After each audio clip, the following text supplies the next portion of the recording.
بات اگر عورتوں کے پردے کی جائے، سب سے پہلی اہم چیز یہ ہے کہ عورت کا پردہ کرنا یہ اللہ کی فرما برداری ہے۔ جو عورت پردہ کرے گی وہ اللہ اس کے رسول کی فرما بردار ہے، کیونکہ اللہ تعالیٰ نے قرآن میں جگہ بجگہ عورتوں کو پردہ کرنے کا حکم دیا، بلکہ حدیث کے اندر بتا دیا گیا کہ پاک دامنی کی علامت ہے۔ پوچھا جائے کہ کون عورت پاک دامن ہے، کون ناپاک ہے، سیدھے فیصلہ ہوگا پردہ کرنے والی پاک باز عورت ہے، اور جو پردہ نہیں کرتی وہ ناپاک عورت ہے۔ اللہ اور اس کے رسول کے نزدیک اتنا کافی ہے، چاہے وہ کتنی ہی پاک اپنے آپ کو سمجھے، ہزاروں حرام تعلقات سے باقی رہے، لیکن صرف بے پردگی یہ اللہ اس کے رسول کے نزدیک اس کی ناپاکی ہے۔ یہ صحابہ کی غیرت تھی کہ ان کی عورتیں مسجد کے لیے نکلتی، انہیں مارے غصے میں چہرہ لال ہوتا، اور آج ہمارے مردوں کا حال یہ ہے، ان کی غیرت کا، ان کی حیا کا حال یہ ہے کہ ابھی دیکھیں کہ جب جتنی بھی شاپنگ ہوگی اس میں اکثر عورتوں کو آپ باہر دیکھیں گے۔ بازار یہ شیطان کا اڈا ہے، اور شیطان کے اڈے میں آپ اپنی عورتوں کو لے جائیں، اس سے بڑھ کر فتنہ کیا ہو سکتا ہے؟ گھروں کے اندر جتنا بھی فساد پھیلا ہے، گھر کے اندر عورتوں کا اپنے حق کو نہ ادا کرنے کی سب سے بڑی وجہ ان کی بے پردگی۔ عورت کا گھر سے نکلنا، اللہ تعالیٰ نے صاف کہا وَقَرْنَا فِي بُيُوتِكُنَّ، آپ اپنی عورتوں سے کہیں کہ گھر میں رہیں، ان کا گھر میں رہنا، گھر کو لازم پکڑنا، یہ سب سے بہتر بات ہے۔ اللہ معاف فرمائے، بہت ساری ایسی برقع یا اسی طرح پاک باز خواتین کو جو برقعے کا خیال کرتی ہیں، راستے میں آتے جاتے آواز کو بلند کرتے ہوئے دیکھا جاتا ہے۔ یقیناً یہ آواز کا بلند کرنا خواتین کے لیے حرام ہے، ضرورت کی بنیاد پر ہی جائز ہے۔ اس کے بعد اللہ تعالیٰ کہتا ہے فَيَطْمَعَ الَّذِي فِي قَلْبِهِ مَرْضٌ، کہ جو آدمی دل کا بیمار ہوگا، جو آدمی شہوت پرست ہوگا، بس اس کے لیے ایک عورت کی آواز کافی ہے اسے فطرے میں مبتلا کرنے کے لیے۔ کسی کی پیار بھری آواز لگ جائے، یہاں تک کہ وہ آدمی بیمار پڑ جائے، تو اللہ تبارک و تعالیٰ نے اس اعتبار سے عورتوں کو فتنہ کہا۔ السلام علیکم ورحمۃ اللہ وبرکاتہ۔ حامدا ومصلیا اما بعد، اعوذ باللہ من الشیطان الرجیم، بسم اللہ الرحمن الرحیم۔ یا نساء النبی لستن کاحد من النساء ان اتقیتن فلا تخضعن بالقول فیطمع الذی فی قلبہ مرض وقلن قولا معروفا۔ یہ سورہ احزاب کی آیت کریمہ ہے۔ اللہ سبحانہ و تعالیٰ ارشاد فرماتے ہیں کہ اے نبی کی بیویوں، تم عام عورتوں جیسی نہیں ہو۔ اگر تم اللہ تعالیٰ سے ڈرو گی اور جب بھی کسی سے گفتگو کرو گی تو پیار اور نرمے بھرے بھرے الفاظ سے گفتگو نہ کرنا، ورنہ جن کے دلوں میں مرض ہے، جو دل کے بیمار ہیں، وہ آپ سے امیدیں لگا لیں گے، اور جب بھی بات کرنا تو سیدھی اور بھلی بات کرنا۔ وَقَرْنَا فِي بُيُوتِكُنَّ، اور اللہ فرماتے ہیں کہ اے نبی کی بیویوں، تم اپنے گھروں کو لازم پکڑنا۔ وَلَا تَبَرَّجْنَا تَبَرُّجَ الْجَاهِلِيَّةِ الْأُولَى، اور اسی طرح زمانے جاہلیت میں جس طرح عورتیں گھروں سے باہر نکلتی تھیں، تبرج کرتی تھی، تم ویسا نہ کرنا۔ تم نماز کو قائم کرنا، زکوٰۃ ادا کرنا، اللہ اور اس کے رسول کی اطاعت کرنا۔ بے شک اللہ تعالیٰ تو چاہتا ہے کہ آپ صلی اللہ علیہ وسلم کے اہل بیت سے گندگی کو دور کرے اور انہیں مکمل پاک و صاف کرے۔ وَاذْكُرْنَا مَا يُتْلَى فِي بُيُوتِكُنَّ مِنْ آيَاتِ اللَّهِ وَالْحِكْمَةِ، اور اللہ فرماتے ہیں کہ جو قرآن اور حدیث آپ کے گھروں میں پڑھی جاتی ہے تم اس کا ذکر کرنا، بے شک اللہ تعالیٰ کی ذات بڑی لطیف اور خبیر ہے۔ محترم حاضرین، اس آیت کریمہ میں یا سورہ احزاب کی ان آیتوں میں اللہ سبحانہ و تعالیٰ نے نبی کریم صلی اللہ علیہ وسلم کی بیویوں کو کچھ نصیحتیں فرمائی ہیں، اور یہ بات ہم سب جانتے ہیں کہ نبی صلی اللہ علیہ وسلم کی بیویاں ہوں یا صحابہ اکرام کی بیویاں ہوں یا عمومی طور پر جو بھی صحابیات ہوں، یہ دنیا کی ہر عورت کے لیے ایک زندہ نمونہ ہے۔ لہذا جو احکام اللہ تعالیٰ نے انہیں دیے ہیں، ان احکام کے مخاطب دنیا کی تمام عورتیں ہیں۔ اگر جب ان آیت کو پڑھتے ہیں تو بہت ساری بنیادی باتیں جن کی نصیحت اللہ تبارک و تعالیٰ نے نبی کی بیویوں کو اور اسی کے طرز پر اللہ تعالیٰ نے دنیا کی ساری خواتین کو دی۔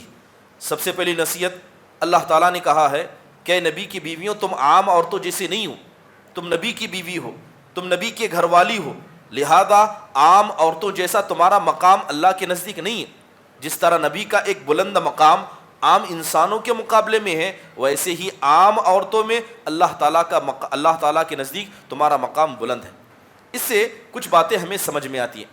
پہلی بات یہ سمجھ میں آتی ہے کہ جب انسان کسی معزز انسان سے جڑ جاتا ہے، جب انسان کا تعلق اور اس کا رشتہ کسی مقدس چیز سے ہو جاتا ہے تو اس مقدس چیز سے جڑنے کی وجہ سے اس کا مقام بھی بڑھ جاتا ہے. جیسے کہ اللہ کے نبی علیہ الصلاۃ والسلام کے جتنے زمانے میں عورتیں پائی جاتی تھی سارے صحابیات کے درجے میں آتی ہیں، لیکن جیسے ہی بعض عورتوں کا تعلق اللہ کے رسول صلی اللہ علیہ وسلم سے ہوتا ہے، آپ صلی اللہ علیہ وسلم کی بیویاں بن جاتی ہیں، تو عام عورتوں کے مقابلے ان کا درجہ بلند ہو جاتا ہے. بلکہ اللہ صاف کہتا ہے کہ اللہ ثواب بھی تمہیں دگنا دے گا. ایک عام صحابی کو جتنا ثواب ملے گا صرف نبی کی بیوی ہونے کی وجہ سے اور نبی کے ماتحت ہونے کی وجہ سے اللہ تعالیٰ تمہیں دگنا ثواب دے گا. تو سب سے پہلی چیز یہ ہے کہ جتنا انسان کا تعلق جتنی مقدس چیز سے ہوتا ہے اس مقام انسان کا مقام بڑھ جاتا ہے. اس لیے کہا جاتا ہے کہ نیک لوگوں کی صحبت ہمیشہ انسان کو نیکی کی طرف لے جاتی ہے. جیسے آپ علیہ الصلاۃ والسلام کہتے ہیں مثل الجلیس الصالح والجلیس السوء، آپ کہتے ہیں کہ ایک آدمی جو نیک لوگوں کی صحبت اختیار کرتا ہے، دوسرا وہ آدمی جو برے لوگوں کی صحبت اختیار کرتا ہے، ان کی مثال ایک خوشبو والے کی ہے اور ایک بھٹی والے کی. جو آدمی نیک لوگوں کی صحبت اختیار کرتا ہے گویا عام انسان ہے جس نے کسی خوشبو والے سے گفتگو کی، کسی خوشبو والے سے دوستی کی. اگر اس سے خوشبو نہ بھی خریدے تو اس کے پاس آنے جانے کی وجہ سے وہ خوشبو کو محسوس کرے گا. آپ کہتے ہیں کہ برے لوگوں کی صحبت یہ اس انسان کی جیسے ہے جس نے کسی لوہے کے بھٹے والی سے دوستی کی. لوہے کی بھٹی میں جب وہ آئے جائے گا تو لوہے کی بدبو کو محسوس کرے گا، اور اگر اور زیادہ قریب ہوگا تو قریب ہے کہ وہ آگ اس کے کپڑے کو بھی جلا دے. تو اللہ کے نبی علیہ الصلاۃ والسلام نے کہا کہ نیک لوگوں کی صحبت ہمیشہ انسان کو نیکی کی طرف لے جاتی ہے، اور اس کی ایک زندہ مثال نبی کریم صلی اللہ علیہ وسلم کی بیویاں ہیں کہ جب نبی کریم صلی اللہ علیہ وسلم سے ان کی شادی ہو گئی تو یہ ساری امت کی مائیں بن گئی، ساری امت کے لیے ان کا احترام واجب ہو گیا. کوئی آدمی ان سے اب نکاح نہیں کر سکتا، نکاح کو حرام قرار دیا گیا، اور جتنے بھی انسان نبی کریم صلی اللہ علیہ وسلم کے ماتحتی ہیں یہ سب کی مائیں بن گئی. اللہ تبارک و تعالیٰ نے انہیں یہ مقام عطا کیا. اور دوسری بات یہ ہے کہ انسان کا تعلق جتنا مقدس چیز سے ہو جاتا ہے اس کا ثواب بھی اتنا ہی بڑھ جاتا ہے. مثال کے طور پر ایک آدمی اس مسجد میں نماز پڑھے، اس کے مقابلے میں ایک آدمی مکہ میں جا کر نماز پڑھے، تو مکہ میں نماز پڑھنا یا مدینہ میں نماز پڑھنا حدیثوں کے اندر بتا دیا گیا کہ مدینہ میں ایک رکعت کا ثواب 1000 رکعت ہے، اور کعبۃ اللہ مکۃ المکرمہ میں پڑھی گئی نماز کا ثواب 1,00,000 نماز کے ثواب کے برابر ہے. تو آپ دیکھیں کہ انسان کا جتنا تعلق جتنی مقدس چیز سے ہوتا ہے اس کا مقام بھی بڑھ جاتا ہے. یہی وجہ ہے کہ اللہ تبارک و تعالیٰ نے کہا کہ وہ لوگ جو علم رکھتے ہیں اور وہ لوگ جو علم نہیں رکھتے یہ دونوں اللہ کے پاس کبھی برابر نہیں ہو سکتے. اللہ تعالیٰ نے کہا کہ هل يستوي الذين يعلمون والذين لا يعلمون، کیا وہ لوگ جو علم رکھتے ہیں اور جو علم نہیں رکھتے ہیں؟ گویا اللہ کہتا ہے کہ ایک عالم اور ایک جاہل کبھی برابر نہیں ہو سکتے. بلکہ علماء نے کہا ہے کہ ایک آدمی رات میں قیام اللیل کرے اور رات بھر تہجد کی نماز پڑھے، دن بھر روزہ رکھے، تب بھی وہ آدمی چاہ کر بھی اس آدمی کے مقام تک نہیں پہنچ سکتا جس کو اللہ نے علم دیا ہے. یہی وجہ ہے کہ اللہ نے کہا انما یخشی اللہ من عبادہ العلماء، کہ علماء جو علم رکھتے ہیں حقیقت میں یہ اللہ کا ڈر جانتے ہیں. تو آپ دیکھیں کہ صرف علم سے رشتہ جوڑنے کی وجہ سے اللہ تعالیٰ نے لوگوں کا مقام بلند کر دیا. تو یقیناً علم ایک معزز چیز ہے. لہذا پتہ یہ چلا کہ جو انسان جتنی مقدس چیز سے اپنے آپ کو جوڑے گا اس کا ثواب بھی اتنا ہی زیادہ ہوگا. اس کے بعد اللہ تبارک و تعالیٰ نے ایک دوسری نصیحت جو نبی کی بیویوں کی کہا فلا تخضعن بالقول، کہ جب بھی تم گفتگو کرنا تو گفتگو میں نرم لہجہ استعمال نہ کرنا. اب یہاں پر ایک بنیادی بات آپ کو بتا دوں کہ بہت سارے لوگوں کا کہنا یہ ہے کہ عورت کی آواز پردہ ہے، جس طرح عورت کا چہرہ پردہ ہے عورت کی آواز پردہ ہے. یہ حقیقت بات نہیں ہے. عورت کی آواز جو ہے یہ پردہ نہیں ہے. ایک عورت ایک اجنبی مرد سے بھی ضرورت کی بنیاد پر گفتگو کر سکتی ہے. اسی بات کا حکم دیتے ہوئے اللہ نے نبی کی بیویوں سے کہا کہ اگر تم کو کوئی ضرورت آئے جس کی وجہ سے کسی اجنبی مرد سے تمہیں گفتگو کرنا پڑے تو اللہ تعالیٰ نے کنڈیشنز لگا دی، اللہ نے ٹرم اینڈ کنڈیشن بیان کر دی. اللہ نے کہا فلا تخضعن بالقول، جب گفتگو کرنا تو گفتگو میں نرم لہجہ استعمال نہ کرنا. وہ نرم لہجہ جو ایک عورت اپنے شوہر کے ساتھ، اپنے بھائی کے ساتھ، اپنے والد کے ساتھ یا اپنے قریبی کے ساتھ استعمال کرتی ہے. کسی اجنبی مرد سے کسی عورت کا پیار بھرے الفاظ میں گفتگو کرنا یا نرم لہجے میں گفتگو کرنا، یہ سامنے والے آدمی کے دل میں ایک شک و شبے کو ڈال دیتا ہے، ایک امید پیدا کر دیتا ہے، جبکہ خاتون اس امید سے گفتگو نہ کرتی ہو. تو اللہ تبارک و تعالیٰ نے منع فرمایا. تو پتہ یہ چلا کہ عورتوں کا کسی اجنبی سے گفتگو کرنا جائز ہے، لیکن ضرورت کی بنیاد پر. دوسری بات یہ ہے کہ اگر کوئی عورت پیار بھرے الفاظ سے گفتگو کرتی ہے تو یہ گفتگو حرام ہے. دیکھا جاتا ہے کہ سکولز اور کالجز میں یا عمومی طور پر مدارس میں بھی جو لڑکیاں اپنے اساتذہ کے پاس یا جو خواتین اپنے ٹیچرز کے پاس پڑھتی ہیں وہ بڑے پیار بھرے الفاظ میں گفتگو کرتی ہیں، یہ حرام ہے، یہ حرام ہے. اگر کوئی آدمی آپ کے لیے اجنبی ہے جس سے بات کرنا جائز نہیں، چاہے وہ آپ کا استاد ہی کیوں نہ ہو، اس سے پیار بھرے الفاظ میں گفتگو کرنا حرام ہے. اللہ تعالیٰ نے منع فرما دیا. تو لہذا پتہ یہ چلا کہ عورت کی آواز پردہ نہیں ہے، مگر عورت کو اللہ تبارک و تعالیٰ نے جب کسی اجنبی مرد سے گفتگو کی بات کی، سب سے زندہ مثال کہ عورت کی آواز پردہ نہیں ہے. اگر پردہ ہوتی تو سب سے پہلے اس پر عمل کون کرتے؟ خود جناب محمد الرسول اللہ صلی اللہ علیہ وسلم کرتے. کسی حدیث میں آپ کو یہ نہ ملتا کہ کسی عورت سے آپ نے بات کی ہے. عورتیں آتی تھی اللہ کے نبی سے ڈائریکٹ سوال کرتی تھی، پردے میں ہوتی لیکن سوال کرتی، کیونکہ سوال ضرورت ہے، اور ضرورت کی بنیاد پر نبی کریم صلی اللہ علیہ وسلم سے بھی خواتین گفتگو کرتی. کوئی عورت آتی کہتی اے اللہ کے نبی میرا شوہر ایسا ہے، کوئی آتی اور کہتی اے اللہ کے نبی میرے شوہر نے میرے ساتھ ایسا کر دیا. کوئی عورت آتی اور کہتی اے اللہ کے نبی میں پاکی کیسے حاصل کروں. کوئی عورت آتی اور اللہ کے نبی کہتی اے اللہ کے نبی صلی اللہ علیہ وسلم آپ تو صرف مردوں کو نصیحت کرتے ہیں، ہم عورتوں کو تو آپ نے بھلا دیا. کتنا بہتر ہوتا کہ آپ ایک دن ہمارے لیے مقرر کر دے جس دن آپ ہمیں بھی سمجھانے آ جاتے. تو یہ عورتوں کی اتنی گفتگو اللہ کے نبی صلی اللہ علیہ وسلم سے بتاتی ہے کہ عورتیں مجبوری کی بنیاد پر یا ضرورت کی بنیاد پر اجنبیوں سے گفتگو کر سکتی ہیں. یہی وجہ تھی کہ اب امہات المؤمنین کو دیکھے نبی کریم صلی اللہ علیہ وسلم کی بیویوں میں اگر عالمہ کے طور پر دیکھا جائے تو حضرت عائشہ بنت صدیقہ رضی اللہ عنہا کا نام سر فہرست آتا ہے.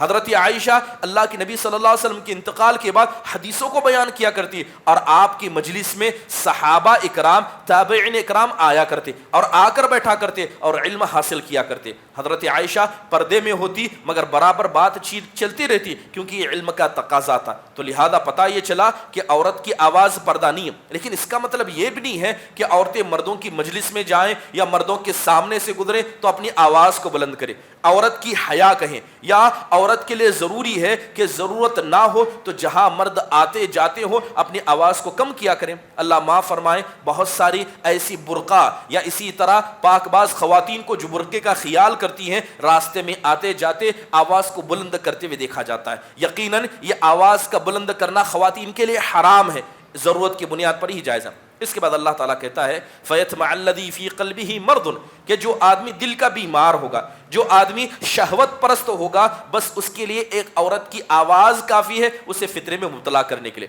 کسی کی پیار بھری آواز لگ جائے یہاں تک کہ وہ آدمی بیمار پڑ جائے تو اللہ تبارک و تعالیٰ نے اس اعتبار سے عورتوں کو فتنہ کہا. محترم حاضرین، جب بھی قرآن و حدیث میں پڑھتے ہیں تو ایک لفظ آپ نے اکثر سنا ہوگا کہ قرآن و حدیث میں عورتوں کو فتنہ کہا گیا.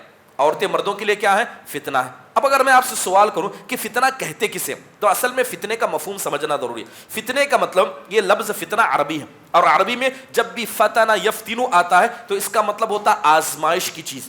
تو گویا عورتیں یہ مردوں کے لیے آزمائش ہے کہ مردوں کو کیا ہے عورتوں کے مسئلے میں آزمایا جائے گا کہ کون اللہ سے ڈرنے والا ہے اور کون کیا ہے خواتین کے مسئلے میں پڑھنے والا. اب خواتین فتنہ کیسے ہیں؟ سب سے پہلی چیز خواتین کی خوبصورتی. اللہ تعالیٰ نے جو خواتین کو بنایا ہے چاہے وہ جس کلر کی ہو، چاہے اس کا جسم جیسا بھی ہو، چاہے اس کے چہرہ جیسا بھی ہو، لیکن ہر خاتون ایک مرد کے لیے مزین بنا دی گئی. اللہ کے نبی علیہ الصلوۃ والسلام کہتے ہیں اذا خرجت المرأة من بیتها استشرفها الشیطان، کہ جب بھی کوئی عورت اپنے گھر سے نکلتی ہے تو شیطان کیا کرتا ہے؟ اسے خوبصورت بنا دیتا ہے، اسے مزین کر دیتا ہے اور اسے ڈیکوریٹ کر کے لوگوں کے سامنے پیش کر دیتا ہے. تو ہر عورت کیا ہے؟ یہ مردوں کے لیے خوبصورت ہے، تو عورتوں کی خوبصورتی مردوں کے لیے فتنہ. دوسری اہم بات، عورتوں کی کمزوری مردوں کے لیے فتنہ ہے. مان لیجئے کہ جو مرد اپنی عورتوں پر ظلم کرتے ہیں، اگر مردوں کے مقابلے عورت بھی ویسی طاقتور ہوتی تو کیا کسی مرد کی ہمت ہوتی کسی عورت پر ظلم کر سکے؟ عورت بھی برابر مقابلہ کرتی۔ تو عورت کی کمزوری چاہے وہ زبان کے اعتبار سے، جسم کے اعتبار سے، دور اندیشی نہ ہونے کے اعتبار سے، عورتیں مردوں کے مقابلے میں چاہے فزیکلی طور پر ہو یا مینٹلی طور پر جس اعتبار سے بھی کمزور ہے، یہ کمزوری مردوں کے لیے فتنہ ہے۔ اللہ تعالیٰ دیکھنا چاہتا ہے کہ ایک کمزور ذات کو جو مرد کے مقابلے میں کمزور ہے، تمہاری ماتحتی میں ہے، کتنا تم صحیح اس کا استعمال کرتے ہو اور کتنا بے جا تصرف کرتے ہو۔ اس لیے اللہ کے نبی علیہ الصلوۃ والسلام نے ایسے مردوں کے لیے سخت وعید سنائی جو عورتوں کی کمزوری کا غلط فائدہ اٹھاتے ہیں۔ عورتوں پر بے جا ظلم کرنا، اس پر زبردستی کرنا، انہیں مارنا، یا یوں کہیں کہ اپنے گھر کا رعب و دبدبا دبانا، اور اسی طرح کیا ہے کسی طرح حق کی آواز کو دبانے کی کوشش کرنا، یہ ساری عورتوں کی کمزوریاں یہ مرد کے لیے آزمائش ہے۔ تو اس اعتبار سے عورتیں کیا ہیں؟ مردوں کے لیے فتنہ ہے۔ گویا علماء اکرام کہتے ہیں کہ عورتیں دل کے لیے اتنا ہی خطرناک ہے جس طرح انسان کے جسم کے لیے کینسر ہے۔ کینسر کی بیماری لگ جائے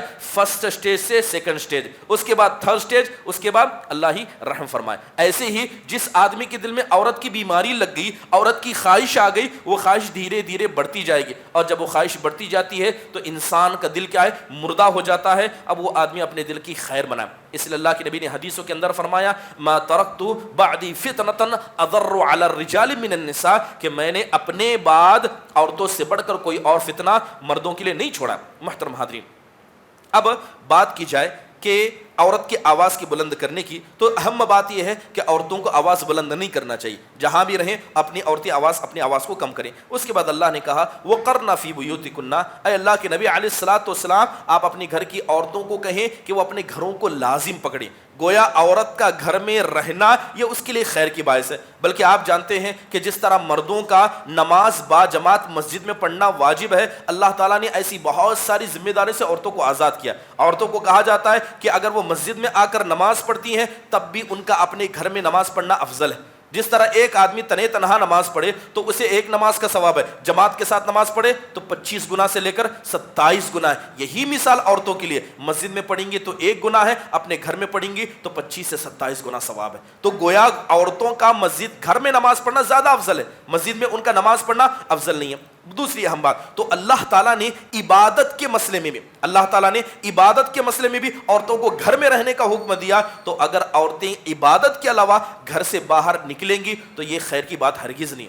جب آپ عبادت کرنا چاہتی ہیں، اللہ کی پرستش کرنا چاہتی ہیں، تب بھی گھر سے نکلیں گی تو گھر کی عبادت افضل ہے۔ اسی وجہ سے اللہ تعالیٰ نے کیا کہا وَقَرْنَا فِي بُيُوتِكُنَّ، آپ ان سے کہیے کہ یہ اپنے گھروں کو لازم پکڑیں۔ محترم حاضرین، یہی وجہ ہے کہ عورتوں کا گھر ان کے لیے افضل ہے۔ بات اگر نماز کی جائے کہ ایک عورت کا گھر ہے، اس کا اپنا بیڈ روم ہے اور عورت کا ہال ہے، اگر وہ ہال میں نماز پڑھتی ہے تو افضل ہے کہ وہ بیڈ روم میں نماز پڑھے، اور اگر بیڈ روم میں کوئی خاص جگہ ہے، کوئی خاص کونا ہے جہاں کوئی آتا جاتا نہ ہو، جہاں کوئی اسے دیکھ سکتا ہو، تو جتنا کونے میں جتنا پردے میں رہ کر نماز پڑھے گی یہ ثواب کا زیادہ اتنا باعث ہے۔ گویا اللہ کی عبادت میں وہ جتنا پردہ کر کے نماز پڑھے گی اتنا عورت کے لیے افضل ہے۔ عورت جب نماز پڑھے تو نماز میں اس کے چہرے کے علاوہ کوئی اور چیز نماز میں دکھنی نہیں چاہیے، نہ ہتھیلیاں دکھے نہ پیر دکھے۔ جب بھی عورت کے لیے حکم کیا ہے؟ نماز پڑھے تو چہرے کے علاوہ سارے جسم کا کور کرنا یہ نماز کی حالت میں ضروری ہے۔ تو آپ دیکھیں کہ اللہ تعالیٰ نے اپنی عبادت کی خاطر بھی عورتوں کو کتنے پردے میں رکھا ہے۔ لیکن اس کے علاوہ اگر عورتیں شاپنگ کرنے سے گھر سے باہر نکلے،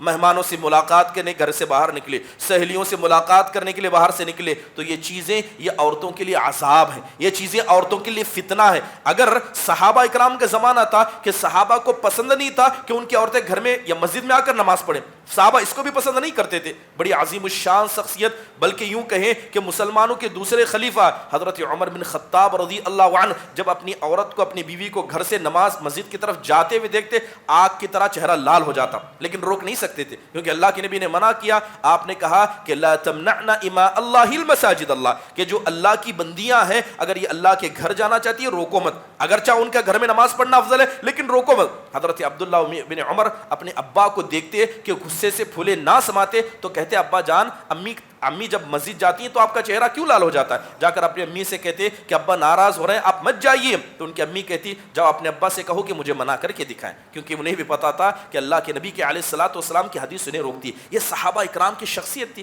یہ صحابہ کی غیرت تھی کہ ان کی عورتیں مسجد کے لیے نکلتی انہیں مارے غصے میں چہرہ لال ہوتا، اور آج ہمارے مردوں کا حال یہ ہے، ان کی غیرت کا، ان کی حیا کا حال یہ ہے کہ ابھی دیکھیں کہ جب جتنی بھی شاپنگ ہوگی اس میں اکثر عورتوں کو آپ باہر دیکھیں گے۔ بازار یہ شیطان کا اڈا ہے، اور شیطان کے اڈے میں آپ اپنی عورتوں کو لے جائیں، اس سے بڑھ کر فتنہ کیا ہو سکتا ہے؟ دنیا کے اندر آج جتنا بھی فساد پھیلا ہوا ہے، گھروں کے اندر جتنا بھی فساد پھیلا ہے، گھر کے اندر عورتوں کا اپنے حق کو نہ ادا کرنے کی سب سے بڑی وجہ ان کی بے پردگی۔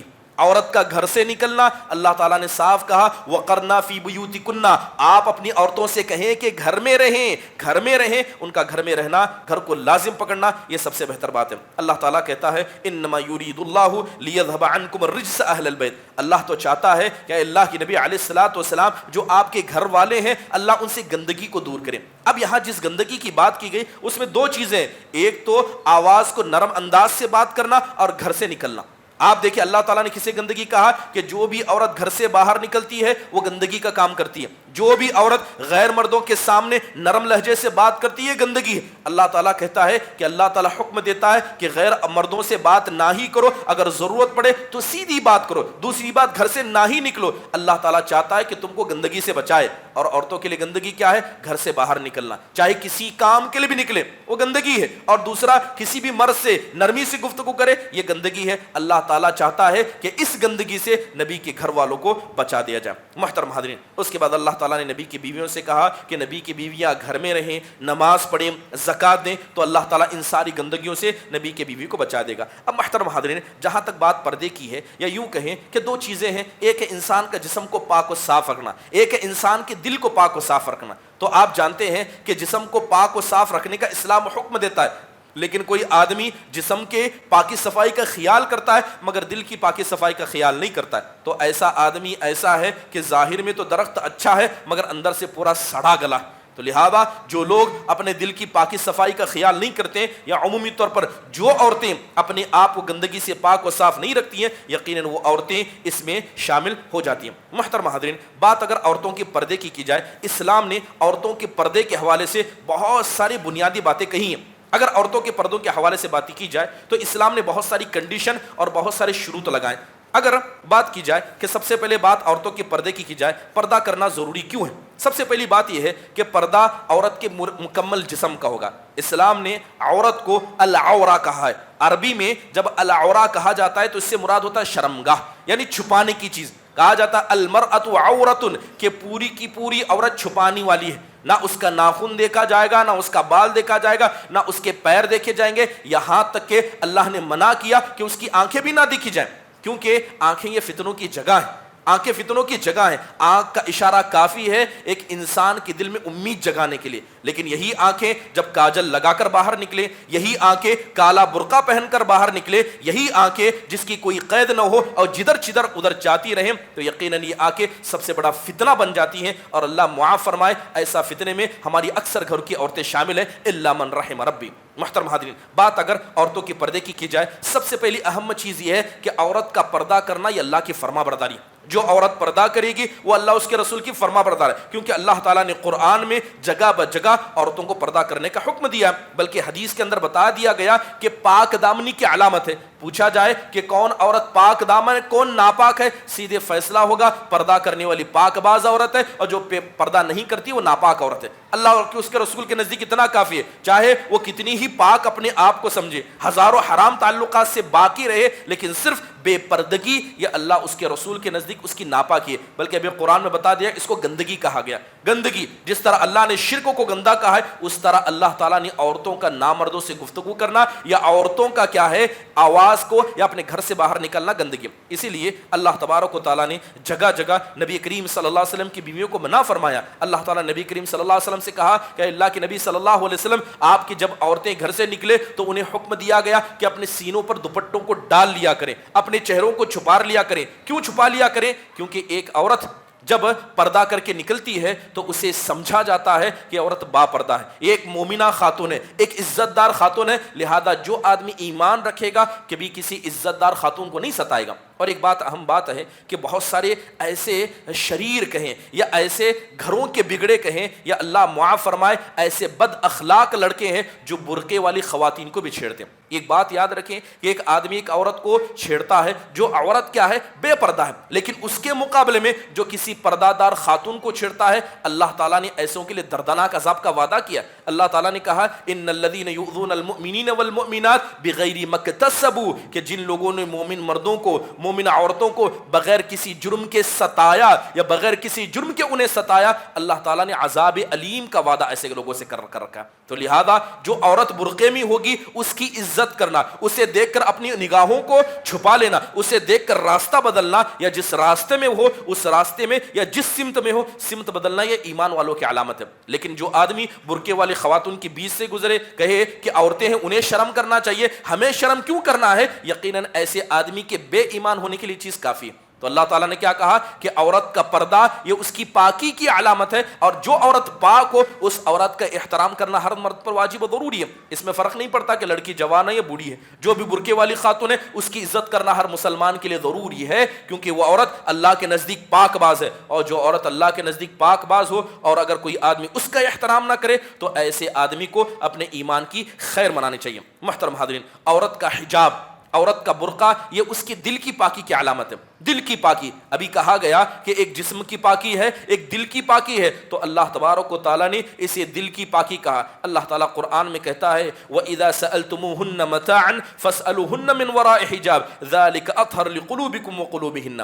اللہ تعالیٰ کہتا ہے کہ جب کسی خواتین سے کوئی چیز تمہیں مانگنی ہو تو پردے کے پیچھے سے مانگو۔ جس طرح گفتگو کرنے کے حوالے سے اجازت دی گئی کہ ضرورت کی بنیاد پر آپ گفتگو کر سکتے ہیں، ضرورت کی بنیاد پر کسی خاتون سے کوئی چیز لینا ہو تو پردے کے پیچھے سے لیا کرو۔ اللہ تعالیٰ کہتا ہے اس سے تمہارے بھی اور ان کے دل بھی پاک و صاف رہیں گے۔ تو پتہ یہ چلا کہ عورت کا پردہ کرنا یہ اس کے دل کی پاکی اور صفائی کی علامت ہے۔ محترم حاضرین، اسی طرح عورت کا بے پردہ ہونا یہ اس کی بے حیائی کی علامت ہے، چاہے وہ بے پردگی کسی اعتبار سے بھی کیوں نہ خیال کرے۔ محترم حاضرین، عورت کا پردہ کرنا یہ اس کی غیرت کی علامت ہے کہ اس کے دل میں غیرت زندہ ہے، لہذا جو عورت پردہ نہیں کرتی ہے ظاہری بات ہے ایسی عورت کیا ہے؟ بے غیرت ہے۔ اور بے غیرت کا مطلب کیا ہے؟ دیوث ہونا، دیوث ہونا۔ یہ جو آدمی بے غیرت ہوگا یا جو عورت بے غیرت ہوگی اس سے بڑھ کر اللہ تعالیٰ کے نزدیک مبغوض دنیا کی کوئی مخلوق نہیں ہے۔ لہذا اس لیے غیرت کا فقدان یہ انسان کو کیا ہے؟ حرام کاموں کی طرف لے جاتا ہے۔ یہ بات جانتے ہیں کہ غیرت کسے کہتے ہیں؟ غیرت کا مطلب یہ ہے کہ انسان کی کوئی اپنی ذاتی چیز ہو، کوئی دوسرا اس کی ذاتی چیز میں انٹرفیئر کرے، کوئی دوسرا اس کی ذاتی چیز میں تداخل کرے یا داخل ہونا چاہے، اس وقت انسان کے دل میں جو غصہ پیدا ہوتا ہے اس کو غیرت کہا جاتا ہے۔ محترم حاضرین، یہی وجہ ہے کہ اللہ تعالیٰ بھی غیرت مند ہے، اللہ کے رسول بھی غیرت مند تھے، ایمان والے بھی غیرت ہوتے ہیں، چاہے وہ مرد ہو یا عورت۔ محترم حاضرین، اللہ کے نبی علیہ الصلوۃ والسلام کہتے ہیں ان المؤمن یغار ان اللہ یغار وان المؤمن یغار وغیرۃ اللہ ان یأتی العبد ما حرم اللہ۔ اللہ کے نبی علیہ الصلوۃ والسلام کہتے ہیں کہ اللہ تعالیٰ بھی غیرت مند ہے، اور اسی طرح مومن بھی غیرت مند ہے۔ اور اللہ کو غیرت کب آتی ہے؟ جب ایک بندہ اللہ کا کھا کر، اللہ کی زمین میں رہ کر، اللہ کی دی ہوئی زندگی لے کر اللہ کی نافرمانی کرتا ہے، اللہ نے جن چیزوں سے منع کیا ان چیزوں کو کرتا ہے۔ حرام کام کو جو آدمی کرتا ہے وہ اللہ کی غیرت کو للکارتا ہے، گویا اللہ تبارک و تعالیٰ غیرت مند ہوتا ہے۔ محترم حاضرین، تو پتہ یہ چلا کہ غیرت مند ہونا یہ اصل میں اللہ تبارک و تعالیٰ کی صفت ہے، اور جو آدمی اللہ تبارک و تعالیٰ کی صفت کے مطابق عمل کرنا چاہتا ہے اس سے بہتر کیا بات ہو سکتی ہے؟ محترم حاضرین، امام ابن قیم رحمہ اللہ نے غیرت کے حوالے سے ایک بڑی پیاری بات کہی ہے۔ امام ابن قیم مثال دیتے ہیں، کہتے ہیں کہ جو آدمی جو مرد غیرت مند ہوگا وہ ہزاروں برائیوں سے بچ جائے گا، ہزاروں فتنوں سے وہ شخص، وہ خاتون بچ جائے گی جو غیرت مند ہوگی۔ مثال دیتے ہوئے کہتے ہیں کہ جو آپ نے دیکھا ہوگا جو جنگلی بھینسیں ہوتے ہیں، جو جنگل میں رہنے والے بھینس ہوتے ہیں، ان کے بڑے بڑے سینگ ہوتے ہیں، کہتے ہیں کہ وہ سینگ ایک مومن کے نزدیک غیرت کے مطابق ہے۔ جس طرح بھینس کے اندر سینگ ہے گویا مومن کے نزدیک غیرت کا وہی مقام ہے۔ کہتے ہیں کہ جب بھی کوئی موذی جانور، کوئی بھی جانور جب اس بھینس کو تکلیف دینے آتا ہے تو بھینس اپنے سینگوں کے ذریعے اس کا مقابلہ کرتا ہے۔ لہذا جس مومن کے دل میں غیرت ہوگی، جو بھی برائی وہ کرنا چاہے گا وہ فوراً کیا ہو جائے گا؟ وہ غیرت کی وجہ سے اس برائی سے بچ جائے گا۔ جس طرح بھینس کے سینگ اسے تکلیف دہ جانوروں سے بچاتے ہیں، اسی طرح جس انسان کے دل میں غیرت ہوگی ہر برائی سے وہ غیرت اسے بچا لے گی. اور اسی لیے کہتے ہیں کہ جب بھینس کے سینگ چلے جائیں تو چھوٹا ہو یا بڑا جانور ہو اس سے امید لگاتا ہے، اسے تکلیف پہنچانے کی کوشش کرتا ہے. اسی طرح جب انسان بے غیرت ہو جائے، چاہے چھوٹی برائی ہو یا بڑی برائی ہو، ہر برائی انسان کے پاس چلی آتی ہے. محترم حاضرین، یہی وجہ تھی کہ صحابہ اکرام اپنی عورتوں کے مسئلے میں بڑے غیرت مند تھے. حضرت سعد بن عبادہ رضی اللہ عنہ کے بارے میں آتا ہے بڑے غیرت مند تھے. ان کے حوالے سے آتا ہے کہ نبی کریم صلی اللہ علیہ وسلم نے ایک مرتبہ مجلس میں حدیث سناتے ہوئے کہا، آپ علیہ الصلوۃ والسلام نے کہا، ایک صحابی آ کر کہتے ہیں اے اللہ کے نبی آپ یہ بتائیے اگر کوئی آدمی اپنی بیوی کے ساتھ کسی غیر مرد کو دیکھے تو کیا کرے؟ تو آپ نے کہا 4 گواہ تلاش کر لائے، 4 گواہ جو عینی گواہی دیں کہ ہاں تمہاری بیوی کسی غیر مرد کے ساتھ تھی. اگر 4 گواہ نہیں لاتے ہو، بیوی پر الزام لگا دیتے ہو تو تمہارے پیٹھ پر کوڑے مارے جائیں گے. اللہ کے نبی نے حدیث سنا دی. حضرت سعد بن عبادہ رضی اللہ عنہ مجلس کے کونے میں بیٹھے تھے، فوراً اٹھ کر کھڑے ہو گئے، کہنے لگے خدا کی قسم اگر میں اپنی بیوی کے ساتھ کسی غیر کو دیکھوں گا پہلے تلوار نکال کر اس کی گردن کاٹوں گا. اللہ کے نبی یہ بات کہتے ہوئے ہاتھ کو جھٹک کر چلے گئے. اب اللہ کے نبی نے ایک حدیث بیان کی اور حضرت سعد بن عبادہ نے اپنے احساس کو آگے رکھا. اس گویا ظاہری طور پر انہوں نے کیا کیا، اللہ کے نبی علیہ الصلوۃ والسلام کی بات کو چھوڑ کر اپنی بات کہی. اب صحابہ اکرام سمجھدار تھے، فوراً چند انصاری صحابہ کھڑے ہوئے کہنے لگے اے اللہ کے نبی اب حضرت سعد بن عبادہ کے مسئلے میں جلد بازی نہ کیجیے، کوئی فیصلہ مت سنائیے. انہوں نے جو بات کہی ہے وہ اپنی غیرت کی بنیاد پر کی ہے. حضرت سعد بن عبادہ ہم میں اتنے غیرت مند ہیں کہ جس عورت کو انہوں نے چھوڑا اس عورت سے شادی کرنے کی طاقت ہم میں سے کسی کی نہیں ہے. ان کی غیرت سے ڈرتے ہیں ہم اتنا، لہذا انہوں نے جب بھی شادی کی ہمیشہ کنواری عورت سے شادی کی. اتنے غیرت مند ہیں. تو اللہ کے نبی صلی اللہ علیہ وسلم ہنسنے لگے اور آپ صلی اللہ علیہ وسلم کہنے لگے کیا تم ان کی غیرت کو دیکھ کر تعجب کرتے ہو؟ خدا کی قسم ان سے زیادہ غیرت مند میں ہوں اور مجھ سے زیادہ غیرت مند میرا پروردگار ہے. یہ صحابہ کی یقین کی غیرت ہے. تو بتانے کا مقصد یہ ہے کہ عورت کا پردہ کرنا یہ عورت کی غیرت کی علامت ہے. محترم حاضرین، اب بات جب اتنی ہو گئی ہے تو ضروری ہے کہ پردے کے کون سے ایسے احکام ہیں جسے اللہ اس کے رسول نے بتایا. پردہ تو کرنا ہے لیکن کچھ ٹرم اینڈ کنڈیشن کے ساتھ کرنا ہے. لہذا جو بھی عورت ان پردے کے احکام کو مانے گی حقیقت میں وہ پردہ ہے، ورنہ خالی طور پر کالا کپڑا لٹکا دینا، نگاہوں کو آزاد چھوڑ دینا یا یوں کہیں جسم کو جھلکانا یہ پردہ نہیں ہے. پردے کے کچھ بنیادی شروط قرآن و حدیث میں بیان کی گئے. سب سے پہلی چیز جو بھی عورت پردہ کرنا چاہتی ہے، پردے کا بنیادی اصول یہ ہے کہ برقعے کی وجہ سے، پردے کی وجہ سے عورت کا پورا جسم چھپ جائے، پورا جسم چھپ جائے، نہ اس کا باڈی شیپ نظر آئے نہ اس کے جسم کی ہڈیاں نظر آئے. حدیث کے اندر ہڈیاں کہا جاتا ہے یعنی سائز بتانا، جسم کا سائز نہ پتا ہو، یہ برقعے کی بنیادی شرط ہے. اس کا مطلب یہ ہوا کہ اگر کوئی عورت برقع بھی پہنتی ہے مگر پہننے سے ایک مرد سمجھ جاتا ہے کہ عورت دبلی ہے، برقعے سمجھ جاتا ہے کہ عورت موٹی ہے، جسم کا اگر سائز بھی سمجھ گیا تو ایسا برقع یہ اللہ اس کے رسول کی نافرمانی ہے، اللہ اس کے رسول کی نافرمانی ہے. ابھی جائیے ہمارے معاشرے میں کھنگالیے آپ آدھی سے زیادہ عورتوں کو، خاص کر ان لڑکیوں کو جو اپنی جوانی پر موجود ہیں، اکثر ایسے برقعے پہنتی ہیں جس کی وجہ سے ان کے جسم کے ہاؤ بھاؤ کو سمجھا جا سکتا ہے. تو بنیادی شرط یہ ہے کہ برقع ایسا ہو جو عورت کی ہڈی کو یا عورت کے جسم کی کسی شیپ کو ظاہر نہ کرتا ہوں. اللہ تعالیٰ نے نبی کریم صلی اللہ علیہ وسلم کی بیویوں کو اسی بات کا حکم دیا تھا. محترم حاضرین، یہ تو پہلی شرط ہے. اور دوسری اہم بات یہ ہے کہ جو برقع پہنا جاتا ہے یہ زینت کو چھپانے کے لیے. برقعے کا دوسری کنڈیشن کہیں زینت کو چھپانا، یعنی زینت کیا ہے؟ یا عورت جو لباس پہنتی ہے، عورت جو جوتے پہنتی ہے، عورت جو ہاتھ میں گھڑی یا زیور پہنتی ہے یا یوں کہیں چہرے پر جو بھی لگاتی ہے، یہ ساری چیزیں زینت میں آتی ہیں. برقعے کا اہم مقصد ہے کہ پوری زینت کور ہو جائے، یہاں تک کہ آنکھ کا کاجل بھی یہ زینت ہے.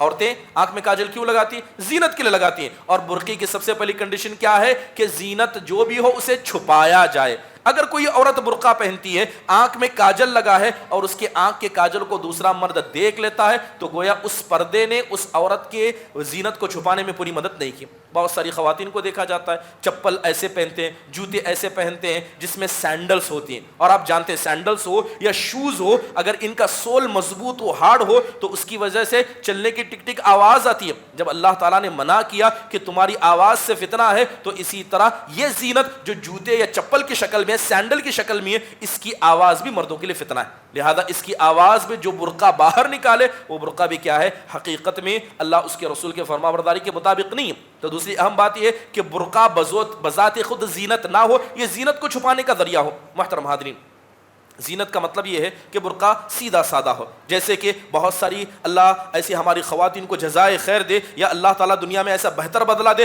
جو اپنے جسم کو چھپانے کے لیے ایک سے زیادہ برقعے، ایک سے زیادہ دونیاں اڑتی ہیں اور ظاہری طور پر پورا جسم چھپ جاتا ہے، اور وہ برقع زینت نہیں ہوتا ہے۔ اللہ معاف فرمائے، آج کل جو برقعے ملتے ہیں یہ خود اتنے زینت والے ہیں، یہ خود اتنے اٹریکٹیو ہیں کہ نہ چاہتے بھی مرد کی نگاہ پڑ جاتی ہے، جیسے سٹون والے برقعے، کلر والے برقعے، دونیوں میں الگ الگ قسم کے، یا کچھ خواتین کالا برقع پہن کر بھی الگ قسم کا دوپٹہ پہنتی ہے، کلر کا دوپٹہ پہنتی ہے، نہ چاہتے بھی مرد کی نگاہ اس کی طرف جاتی ہے۔ تو گویا برقع زینت کو چھپانے والا نہیں بلکہ برقع خود زینت بن گیا۔ اللہ نے برقعے کو لازم اس لیے کیا ہے تاکہ اس کے ذریعے عورتوں کی زینت کو چھپایا جائے، نہ کہ برقعے کو خود زینت بنایا جائے۔ محترم حاضرین، یہی وجہ ہے کہ اللہ کے نبی علیہ الصلوۃ والسلام کی ایک مشہور حدیث ہے، امام بخاری نے الادب المفرد کے اندر اس حدیث کو نقل کیا۔ اللہ کے نبی علیہ الصلوۃ والسلام کہتے ہیں ثلاث لا تسأل عنہن، کہ تین قسم کے لوگ ایسے ہیں کہ ان کی خیر اللہ ہی بہتر جانے، یعنی تین قسم کے لوگ ایسے ہیں جن کے لیے ہلاکت ہے، جو برباد ہونے والے ہیں۔ پہلی چیز کہا گیا کہ رجل فارق الجماعہ فمات عاصیا،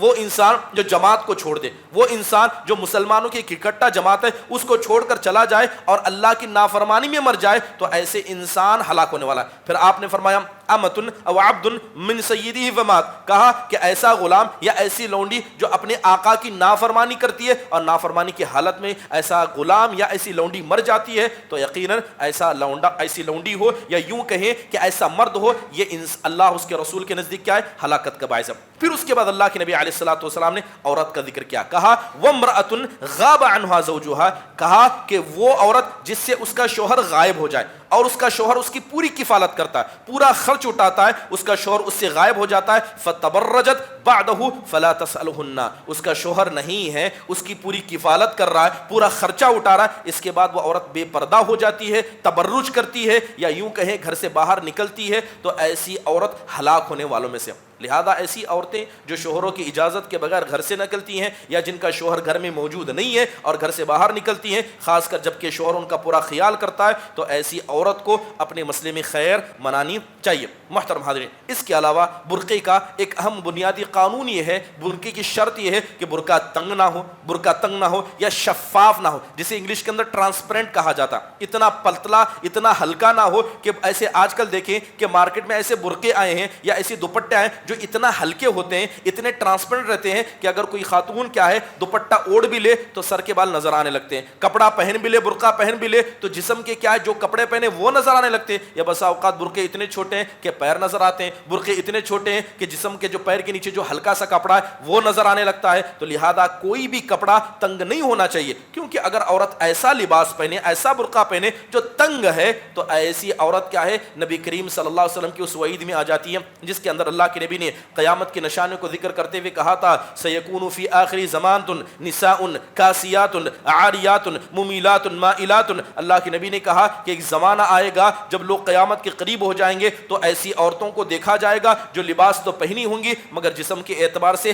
برہنہ اور ننگی ہوں گی، ان کے سر کیا ہے؟ بختی اونٹ کے جیسے ہوں گے۔ آپ نے کہا کہ خود بھی مردوں کی طرف مائل ہونے والی، مردوں کو دیکھنے والی، مردوں کو دیکھ کر مسکرانے والی اور دوسرے مردوں کو اپنی طرف کھینچنے والی ہوں گی۔ اللہ کے نبی نے کہا ایسی عورتیں جنت کی خوشبو تک نہیں پائیں گی، جبکہ جنت کی خوشبو اتنے لمبے مقام سے سونگی جا سکتی ہے۔ محترم حضرت، تو پتہ یہ چلا کہ جو عورت ایسا برقع پہنے جو ٹرانسپیرنٹ ہو یا پتلا ہو وہ عورت اس حدیث کے ضمن میں آ جاتی ہے۔ محترم حضرت، تنگ لباس کا پہننا عورت کے لیے جائز نہیں ہے، تنگ لباس کا پہننا خصوصی طور پر تنگ برقع یا عورت کے لیے حرام ہے۔ اللہ کے نبی علیہ الصلوۃ والسلام کی ایک حدیث آتی ہے کہ اللہ کے نبی علیہ الصلوۃ والسلام کو ایک صحابی دحیہ کلبی رضی اللہ عنہ نے ایک کپڑا دیا، اللہ کے نبی علیہ الصلوۃ والسلام نے لیا اور آپ نے وہ کپڑا اپنے پیارے حضرت اسامہ بن زید کو گفٹ دے دیا۔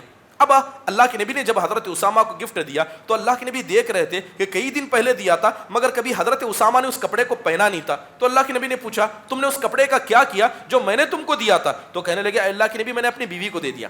کیا کہتے ہیں؟ اے اللہ کے نبی نے اپنی بیوی کو دیا۔ تو اللہ کے نبی نے فوراً کہا مرہا فلتجعل تحتہا غلالا، آپ نے کہا کہ اپنی عورت سے کہنا کہ اس کپڑے کو پہننے سے پہلے اندر اور ایک کپڑا پہنے، کیونکہ کپڑا ہلکا تھا، وہ کپڑا ہلکا تھا، یا بعض طور پر کچھ ایسے کپڑے ہوتے ہیں جن کے اندر فال آتا ہے، یعنی کپڑے لٹکتے ہیں، چاہے وہ کپڑے مضبوطی کی وجہ سے ہو یا زیادہ ہارڈ ہونے کی وجہ سے۔ کچھ کپڑوں کے اندر جو فال آتا ہے، جب کپڑوں کے اندر فال آ جاتا ہے تو اس کی وجہ سے جسم پر وہ جسم ظاہر ہونے لگتا ہے۔ تو اللہ کے نبی نے کہا کہ تم نے اپنی بیوی کو کپڑا دیا ہے تو اس سے کہنا کہ اندر ایک پہلا کپڑا پہن لے، اس کے اوپر یہ کپڑا پہن لے۔ تو پتہ یہ چلا کہ ایسا کپڑا پہننا جو عورت کے جسم کو ظاہر کرے، جو تنگ ہو، یہ برقعے کے مقصد کو پورا نہیں کرتا۔ اس کے علاوہ عورتوں کا خوشبو لگا کر گھر سے نکلنا، اللہ معاف فرمائے، یہ اتنی بڑی بلا ہے، اور یقیناً کسی عورت کا گھر سے خوشبو لگا کر نکلنا یہ اس کے لیے اتنی ہلاکت کی باعث ہے۔ بے شمار عورتیں اللہ کے نبی علیہ بے شمار کیا ہے حدیث اللہ کے نبی نے بیان کی، مشہور حدیث ایما امرأۃ استعطرت فمرت علی قوم لیجدوا من ریحها فہی زانیہ۔ اللہ کے نبی نے کہا کہ جو عورت اپنے گھر سے خوشبو لگا کر نکلتی ہے اور خاص کر مردوں کے پاس سے گزرتی ہے تاکہ وہ مردوں کو اپنی خوشبو سنگھا سکے، اللہ کے نبی نے کہا وہ زانیہ ہے، اس پر زنا کا گناہ لکھ دیا جاتا ہے، وہ زانیہ ہے۔ اگر کوئی عورت یہ نیت نہ بھی کرے کہ دوسروں مردوں کو کیا ہے اپنی خوشبو کو محسوس کرانے کی نیت نہ بھی کرے، تب بھی وہ عورت کہیں نہ کہیں اس حدیث کے اندر آ جاتی ہے۔ اس کے اندر ساری چیزیں، چاہے باڈی پرفیوم ہو یا کپڑوں پر لگایا جانا پرفیوم ہو، یا چہروں پر جو کاسمیٹک عورتیں لگاتی ہیں، چاہے وہ فیرم لاولی کی شکل میں ہو جس کے اندر خوشبو پائی جاتی ہے، یا بسا اوقات سر پہ لگائے جانے والا تیل جس کے اندر خوشبو پائی جاتی ہے، یا بسا اوقات کچھ سوپ صابن جن کے اندر خوشبو ہوتی ہو، کوئی بھی ایسی چیز جس کے اندر خوشبو ہو اس کا استعمال کر کے عورتیں گھر سے باہر نکلیں، اور کوئی مرد اس عورت کی خوشبو کو چاہے ہلکے میں ہو یا زیادہ میں ہو اگر سونگ لیتا ہے تو ایسی عورت کے لیے اللہ کے نبی علیہ الصلوۃ والسلام نے بڑی ہی بدترین مثال بیان کی۔ بلکہ حدیث کے اندر آتا ہے اللہ کے نبی علیہ الصلوۃ والسلام عورتوں سے کہا کرتے تھے، آپ کہا کرتے تھے ایما امرات اصابت بخورا فلا تشهد معنا العشاء الاخر۔ آپ علیہ الصلوۃ والسلام کی مجلس میں عورتیں عشاء کی نماز پڑھنے آتی تھی تو اللہ کے نبی کہتے کہ کسی عورت نے اگر جسم پر خوشبو لگا لی ہے تو مزید ہرگز نہ، اگر کسی نے پہلے لگا دیا تو اس عورت کا گھر سے باہر نکلنا حرام ہے۔ کسی نے خوشبو لگا لیا ضروری ہے، بلکہ اللہ کے نبی علیہ الصلوۃ والسلام نے ایک عورت کو دیکھا، آپ صلی اللہ علیہ وسلم نے خوشبو کو کہا تو فوراً کہا کہ گھر جاؤ اور غسل کر کے آؤ۔ ایک عورت کو آپ نے دیکھا کہ اس کے جسم میں خوشبو تھی، آپ کے قریب سے گزری تو اللہ کے نبی نے خوشبو محسوس کیا تو فوراً کہا کہ گھر جاؤ اور نہا کر دوبارہ آؤ، یعنی جو خوشبو تمہارے جسم میں اسے ختم کر کے دوبارہ تم گھر چلی آنا۔ محترم حاضرین، یہ خوشبو منع کیوں ہے؟ کیونکہ مردوں کی شہوت کو ابھارنے کا ذریعہ ہے، مردوں کی شہوت اس سے ابھر جاتی ہے، اس لیے اللہ تبارک و تعالیٰ نے اور اس کے رسول صلی اللہ علیہ وسلم نے اس چیز کو منع فرمایا۔ محترم حاضرین، لباس کے مسئلے میں ایک اہم مقاعدہ جو علماء اکرام نے یا یوں کہیں زینت کے مسئلے میں جو بیان کیا ہے وہ یہ ہے کہ کوئی بھی ایسا لباس نہ پہنا جائے جو لباس مردوں کا ہو۔ لباس مرد کا ہے لیکن عورتیں استعمال کرنے لگ جائیں، تو جو بھی ایسا لباس ہے جو مردوں کے لیے خاص ہے، اگر ایسے لباس کو کوئی عورت استعمال کرتی ہے، جیسے مثال کے طور پر عمومی طور پر جینس پینٹ وغیرہ، یہ ایک بلا بڑی عجیب سی ہے کہ پہلے جو پینٹ ہوتے تھے مردوں کے لیے خاص ہوتے تھے، آج کل دنیا نے ہر چیز میں فیمیل کے لیے ایک فلیور نکال دیا، پرفیوم لیڈیز کا الگ ہے، چپل لیڈیز کے الگ ہے، جوتے لیڈیز کے الگ ہے، یہاں تک کہ جینس پینٹ بھی میل فیمیل سب آنے لگے،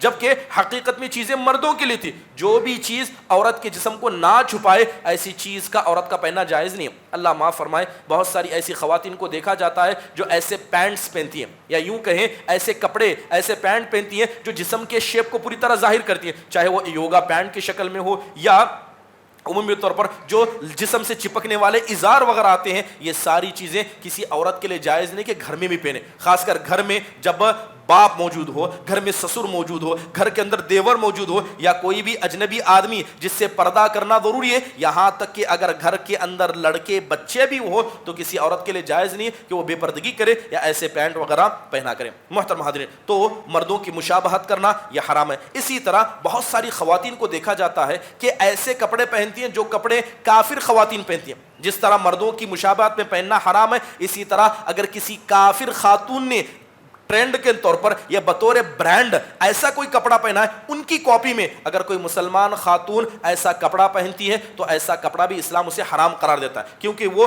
غیر مسلمانوں کی مشابہت ہے۔ اللہ معاف فرمائے، آج کل مارکیٹ میں کپڑے چلتے ہی وہی ہو جو برانڈڈ ہو، جو کسی ایکٹر نے پہنے ہو یا کسی، جس طرح عمومی طور پر ہم شہروں میں جائیں تو جگہ جگہ پوسٹر دیکھے جاتے ہیں جہاں پر زیوروں کے کیا ہے کچھ ماڈلز دکھائے جاتے ہیں، لباس کے کچھ ماڈلز لگائے جاتے ہیں جہاں پر خواتین ان کپڑے کو پہنے ہوئی ہوتی ہیں۔ اگر کوئی عورت عورت کسی کافر خاتون کو دیکھ کر اس کے جیسا کپڑا خریدتی ہے تو ایسا کپڑا پہننا بھی حرام ہے، کیونکہ کافروں کی مشابہت کو اللہ تبارک و تعالیٰ نے حرام قرار دیا ہے۔ لہذا کافروں کی مشابہت کرنا، چاہے مرد کریں یا خواتین کریں، یا عمومی طور پر ایسے کپڑے پہننا جس کپڑے کا مقصد اپنی زینت کو چھپانا نہیں، لوگوں کو دکھانا ہو۔ اللہ معاف فرمائے، اگر آپ شادیوں میں دیکھیں، عید کے دن دیکھیں، خواتین کون سا کپڑا پہنتی ہیں؟ وہ پہنتی ہیں جو ٹرینڈ میں چل رہا ہے، جو مارکیٹ میں ڈیمانڈ پر ہے۔ ایسا کیوں کپڑا پہنتی ہے؟ یہ پرانا ہے، ابھی لوگ مارکیٹ میں ڈیمانڈ ہی ہے۔ تو لہذا سمجھے کہ بسا اوقات کپڑوں کو بھی شہرت کا ذریعہ بنا دیا جاتا ہے، صرف اس لیے کپڑا پہنے تاکہ لوگ میری تعریف کریں۔ اللہ معاف فرمائے، خواتین کے اندر یہ چیزیں موجود ہوتی ہیں، وہ تعریف پسند ہوتی ہیں، تو خاص کر کے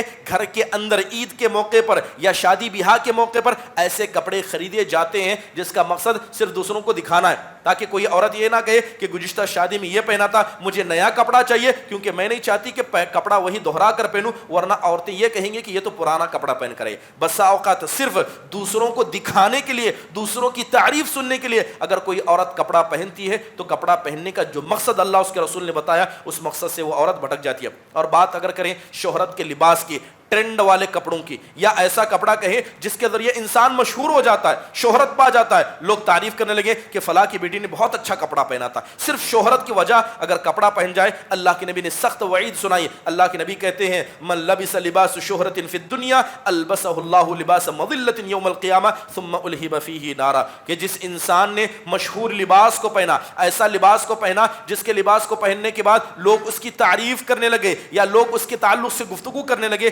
اللہ قیامت کے دن اس کو ذلت کا لباس پہنائے گا اور اسی لباس کے ذریعے اس کی آنکھ کو بھڑکایا جائے گا۔ تو پتہ یہ چلا کہ کوئی بھی آدمی چاہے مرد ہو یا خاتون ہو ایسا کپڑا نہ پہنے جو کپڑا آئی کیچنگ ہو، جس کپڑے کے ذریعے لوگ کیا ہے غیبت میں مبتلا ہو جائیں، یا جس کپڑے کو شہرت کا لباس کہا جاتا ہے۔ محترم حاضرین، مسجدوں کو آنا یا گھروں سے باہر نکلنے کے حوالے سے یا پردے کے حوالے سے اہم چیز یہ ہے کہ شوہروں کی اجازت ضروری قرار دی گئی۔ اس کے علاوہ یہ بات بھی خیال کرنا ہے کہ جب بھی عورتیں گھر سے باہر نکلے تو ہمیشہ مردوں کی مشابہت سے بچنا ہے۔ مردوں کی مشابہت صرف کپڑے میں نہیں ہے، بات چیت کرنے میں۔ مردوں کا بات کرنے کا لہجہ ہے کہ بلند آواز سے بات کرتے ہیں، مردوں کے چال چلنے کا طریقہ ہے کہ مرد سینہ تان کر چلتے ہیں۔ اگر کوئی عورت چلنے میں مردوں کی کاپی کرے، بات کرنے میں مردوں کی کاپی کرے، بات کرے تو سیدھی یا بات کرے تو لڑائی جھگڑے والی، اللہ معاف فرمائے کچھ خواتین کو دیکھا جاتا ہے ہوتی تو خاتون ہے مگر ساری صفتیں مردوں والی ہوتی ہیں، بات کرنا، لڑائی جھگڑا کرنا یا ڈومینیشن نیچر، یہ ساری چیزیں اگر کوئی عورت کسی مرد سے سیکھ کر کرتی ہے تو یہ بھی مردوں کی مشابہت میں ہے،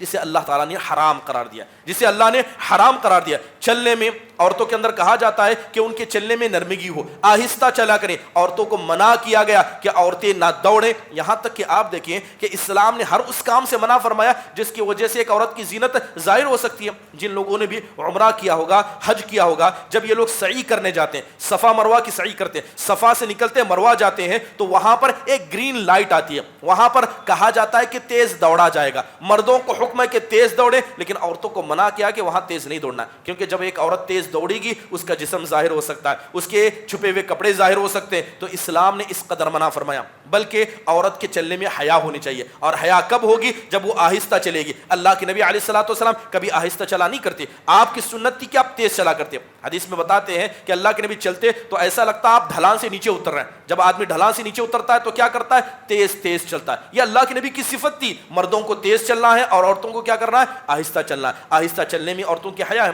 قرآن میں اللہ تعالیٰ نے ایک عورت کی تعریف کی ہے، قرآن میں اللہ تعالیٰ نے تعریف کی کیونکہ اس کا چلنا حیا والا تھا۔ اللہ تعالیٰ کہتا ہے فجاءت احداہما تمشی علی استحیاء، کہ ان دو لڑکیوں میں سے ایک لڑکی حضرت موسیٰ کے پاس آئی اور بارے حیا کی آئی، یعنی بڑے آہستہ سے نرمی سے چلتے ہوئے آئی اور بڑے حیا والے الفاظ میں اس نے حضرت موسیٰ سے کہا کہ میرے والد آپ کو بلا رہے ہیں تاکہ آپ نے جو ہماری بکریوں کو پانی پلایا ہے آپ کے اس پانی پلانے کے جو بدلہ اسے دے سکیں۔ کتنی پاک باز عورت ہوگی کہ اس کے آنے کی تعریف بھی اللہ تعالیٰ نے کی، اور آنے کی تعریف کیوں کی گئی؟ کہ اس کے آنے میں حیا تھی۔ کہ ایسے لینس لگانا جائز نہیں ہے جو کسی کافر کی مشابہت میں لگایا جائے یا کسی کو دھوکہ دینا مقصود ہو۔ آنکھ میں کوئی عیب ہے، لڑکی کو دیکھنے آ رہے ہیں تو لینس لگا دیا جائے، کیوں؟ تاکہ بتایا جائے کہ جو لڑکی کی آنکھ ہے یہ صحیح ہے، غلط نہیں ہے، اس کے اندر کوئی عیب نہیں ہے. عیب کو چھپانے کے لیے کسی کو دھوکہ دینے کے لگا جائے تب جائز نہیں. اور ایسے لینس نہیں لگانا جائز ہے جو حیوان کی آنکھوں پر ہو. آپ جانتے ہیں کہ جانوروں کی آنکھیں انسانوں کی آنکھیں سے جدا ہوتی ہیں. بہت سارے لوگ کیا ہے جیسے چیتا ہے جس کی آنکھ چمکدار ہوتی ہے اس کے یعنی حیوانات کے دکھنے والے جیسے لینس لگاتے ہیں، تو ایسے لینس لگانا جائز نہیں. ورنہ عمومی طور پر صرف اگر کوئی آدمی خوبصورتی کے لگاتا ہے اور ان چیزوں سے اپنے آپ کو پاک رکھتا ہے تو ایسے آدمی کا اسکن، ایسے آدمی کا لینس لگانا جائز ہے. اس کے علاوہ بہت سارے لوگوں کو دیکھا جاتا ہے وہ اللہ تعالیٰ کی خلقت میں تغییر کرتے ہوئے بہت ساری خواتین اپنے چمڑے کو چھلوا لیتے ہیں جسے اسکن پیلنگ کہا جاتا ہے. چہرے پر کوئی کاسمیٹک لگایا جاتا ہے یا لیزر کا استعمال کر کے خاتون کا جو چہرے کے اوپر کی لیئر ہے اسے جلا دیا جاتا ہے تاکہ اوپر کی لیئر جل جائے تو اندر کا چمڑا صاف نظر آئے گا. تو یہ اسکن پیلنگ کرنا یہ بھی حرام ہے کیونکہ یہ اللہ تبارک و تعالیٰ کی خلقت کو بدلنا ہے، اور جو آدمی یا خاتون ایسا کرے گا یقیناً وہ حرام کام کو انجام دیتے ہیں. بہت سارے لوگ کیا ہے خوبصورت دیکھنے کے لیے آپریشن کرتے ہیں. کسی کی ناک ٹیڑھی ہے تو ناک کو سیدھا کروایا جاتا ہے، گال چھوٹے ڈمپل نہیں تو ڈمپل ڈلوائے جاتے ہیں. اور بہت سارے لوگ کیا ہے اس کے اندر عجیب چیزوں کا استعمال کرتے ہیں جس کو بوٹکس وغیرہ کہا جاتا ہے. انجیکشن کے ذریعے چھوٹے گال کو بڑا کرنا، انجیکشن کے ذریعے آئیبرو کو بڑا کرنا، انجیکشن کے ذریعے چہرے پر گلو لانا، یہ ساری چیزیں اللہ تبارک و تعالیٰ کی خلقت کو بدلنا ہے. اور شیطان نے اللہ سے اسی بات کا وعدہ کیا تھا. شیطان نے کیا کہا تھا؟ وَلَآمُرَنَّهُمْ فَلَيُغَيِّرُنَّ خَلْقَ اللَّهِ، اے اللہ میں ان کو برائی کا حکم دوں گا اور تو نے جس حالت میں ان کو پیدا کیا اس حالت سے ان کو بدلنے پر میں مجبور کر دوں گا. لہذا اللہ تبارک و تعالیٰ سے شیطان نے جب یہ وعدہ کیا تھا تو اللہ تبارک و تعالیٰ نے کیا ہے اسی وقت شیطان سے کہا کہ جو آدمی ایسا کرے گا اللہ تبارک و تعالیٰ کی لعنت اس آدمی پر ہوگی. محترم حاضرین، دور حاضر میں بہت سارے ایسے کام ہیں جو کرائے جاتے ہیں زینت کے نام پر جسے اسلام جائز نہیں قرار دیتا، جیسے بوٹکس، جیسے انجیکشن کا استعمال کہا گیا. اور بہت سارے لوگ کیا ہے لیزر ٹریٹمنٹ کرتے ہیں، لیزر کا استعمال کرتے ہیں. کس لیے؟ صرف جلد کو جلا کر خوبصورت دیکھنے کے لیے. اگر کسی انسان یا کسی لڑکے کے یا کسی لڑکی کے چہرے پر داغ دھبا ہے، اس دھبے کی وجہ سے وہ عیب بنتا ہے تو صرف اس عیب کو ہٹانا جائز ہے.